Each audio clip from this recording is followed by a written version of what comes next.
you can do joint press conferences. I've watched with great interest over the last couple of weeks. He's done a joint press conference with Doug Ford, did a joint press conference with Bob Canoe, did a joint press conference with David Eby, and then he didn't even really bother to try to set up even so much as a courtesy call with me when he was in our province. So you can see that he is treating Alberta differently, and there's no reason for it. All right, so for today's video, we're going back out west to talk about none other than Alberta and my new favorite person, Danielle Smith.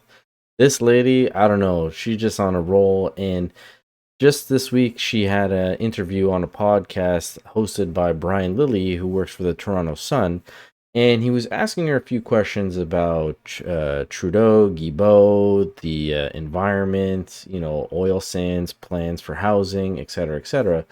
And there was quite a few interesting points that she brought up. Now, as you saw from the opener there, she wasn't very happy with the whole not being told that Trudeau was going to be in Alberta for the housing situation. And she even went as far as to write a tweet about this. And in that tweet, she states, Prime Minister Justin Trudeau spoke with Alberta media, during which he managed to call Albertans fools, claimed the carbon tax was saving Alberta families thousands of dollars, and condemned anyone supportive of parental involvement in their child's education. We know that Albertans do not take this absurd claim seriously. However, it is sad to see this Prime Minister, like his father before him, try to use Alberta as a punching bag to win votes as in other parts of the country, which they actually get to in the podcast. Next time the Prime Minister visits Alberta, I hope he calls my office to arrange a meeting, as he did with the premiers of Ontario, British Columbia, and Manitoba. I await his call. And again, for this woman to just call him out straight out like that, I love this. I love it absolutely. But as we play a little bit more of the podcast, Brian had asked her about Stephen Guilbeault, his policies, his ideas on Alberta and its environmental situation, especially with the power grid being, net zero, which is basically impossible for Alberta. But she comes back and basically says Justin doesn't realize how much Guilbeault is actually hurting him. And if he wants to keep attacking Alberta, well, let's just call an election here and now, and we'll see where the cards fall. That's what I've been encouraging him to do, to come to the table, to work collaboratively with those of us who want to find a solution. I've put forward an emissions reduction and energy development plan that would get us to carbon neutrality by 2050. That's our target. That's the target of our major trading partners. That's the target we should be working forward together. But we keep having an environment minister that is just pulling things out of thin air that can't be implemented. And I think he has to be accountable for that. He's not just a minister who is picking fights with Alberta. It's every province. I mean, on Bill C-69, it was every single province joined in the court challenge to Bill C-69, because this is a minister that definitely goes too far on C-69, on other issues. He seems to be picking fights at a time when the Prime Minister doesn't need more headaches. Look at the polling numbers.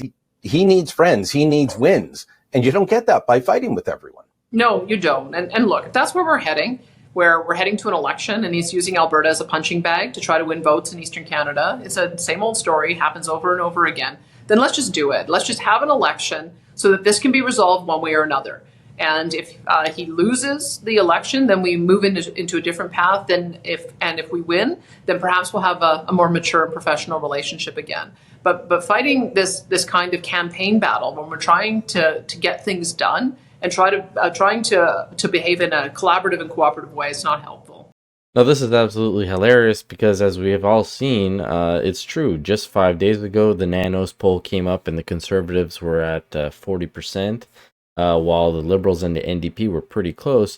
And just a day ago, the Abacus poll came in, and it showed that the Conservatives were up 17 points on the Liberals. So this is definitely something Justin wouldn't want, and he's definitely going to lose if that was the case. But now that he's just signed the pharmacare deal with the NDP again, we're not going to see an election, unfortunately, I guess, till 2025. But Brian actually brings up the fact that Trudeau, last time he campaigned, actually was shitting on Alberta and trying to put them down in order to win votes, and how that's not a way to bring the country together. It's not cohesive. regardless if you have different views, again, you're the Prime Minister of Canada, you need to be representing all parties, regardless if they're Conservative, NDP, Liberal, Bloc, whatever the case may be. And, Danielle Smith actually did agree with this. Well, if you vote for the Conservatives, the federal Conservatives, your children are at risk. That is unhelpful to national unity. It is, and it's unacceptable. I mean, the court has come down every time they lose, saying they have an anticipation, an expectation of cooperative federalism. That means that the federal government cannot just announce unilateral policy in our areas of jurisdiction, and yet they do it time and time and time again. The court calls them out, and then it's like they slough it off. They act like the court didn't render a decision. And so this is not the way a constructive confederation works. I get that we have different political views and we've got different ideas about how we want to reach our targets. But I can tell you, when I get to the table with the First Ministers, we come from all different perspectives too. NDP, Liberal, Conservative, and yet we've managed to find areas of common ground. That's how you're supposed to deal in an environment of cooperative federalism. And I'm just not seeing that the federal government is coming to the table in good faith that way. And to be honest, it's not just a federal or a parliamentary issue. Trudeau is very divisive in regards to the country. If only a quarter of the country actually believes in him and his party, that's not good news. So working with other people like Danielle Smith or other provinces is probably in his best interest if he wants to gain some popularity back. But the last part of the podcast I want to talk about was when they got into the housing situation. Now, we've all heard Pierre talking about how bad it is in Toronto, Vancouver, etc., because of the Trudeau government. Well, I tell him to meet the target. We need to build.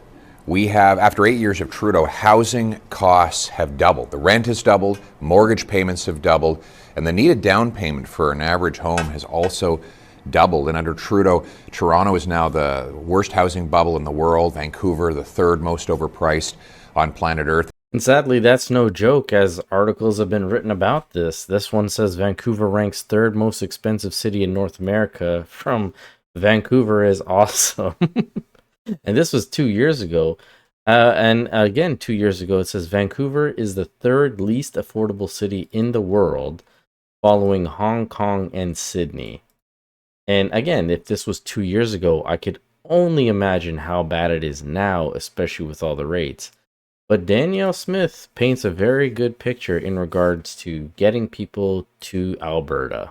But what's your sales pitch for Alberta right now, especially to Central Canadians who mostly hear bad things? Not mostly bad things, but you know what I'm talking about. There is a Central Canadian Laurentian elite view of backwater Alberta. So what do you say when you come to Toronto? Well, I have to tell you, this is the most exciting place to be in Canada, maybe in North America, that we have created an environment here where anyone who wants to invest can do so and get a greater return on their money than anywhere else in Canada and most of the United States. Our 8% corporate income tax rate is 30% below what it exists in the combined provincial federal rate in the rest of the country, as well as better than 44 U.S. states. We've got no sales tax. We've got no capital tax. The areas where people want to move to, we've got about 24 mid-sized municipalities that are just bursting at the seams that need to continue growing. We've got a well-educated workforce, some amazing premier universities and polytechnics and technical colleges, and we have an affordability proposal or proposition that's the second to none. You can live not just in Calgary or Edmonton, but also Red Deer, Lethbridge, Medicine Hat, Grand Prairie, Fort McMurray. There are, and within an hour drive of any of those jurisdictions. So you can get an affordable home. If you want to own a home and have a backyard, that's attainable here. And we have a growing tech industry. We have agri-food. We've got oil and gas. We're going to be at the forefront of green technology. We've got a film industry that is vibrant and robust. Has that housing part, though? Has that housing part really taken off with young people? Are you seeing an influx of people in their 20s and early 30s saying, you know what, I'm leaving Ontario and I'm going to Alberta because I can buy a house there? Is that happening? That is happening. In fact, I just was even reading some stories about some commuters who are working in Vancouver but living in Edmonton or Calgary because it's so much cheaper. There was one one family, he's a marketing professor. He can have a home for $600,000 in Edmonton and then just hop on a plane and be in Vancouver for 4 days a week and then come home and be able to enjoy our beautiful outdoors and landscapes and cheaper property values and the lower cost of living here. So I would say yes, and others are just relocating here. And I gotta say, the way she delivered that sales pitch, I might be one of these newcomers to Alberta pretty soon.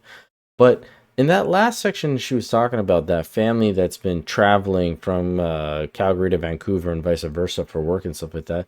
There was actually this story that just came out not too long ago, I think earlier last week, about a student who's doing that. He's traveling from from Calgary to Vancouver to attend the University of British Columbia. Because it's cheaper to take the flight back and forth than it is to actually rent an apartment, which is ridiculous. It's a stunning example of just how unaffordable Vancouver has become.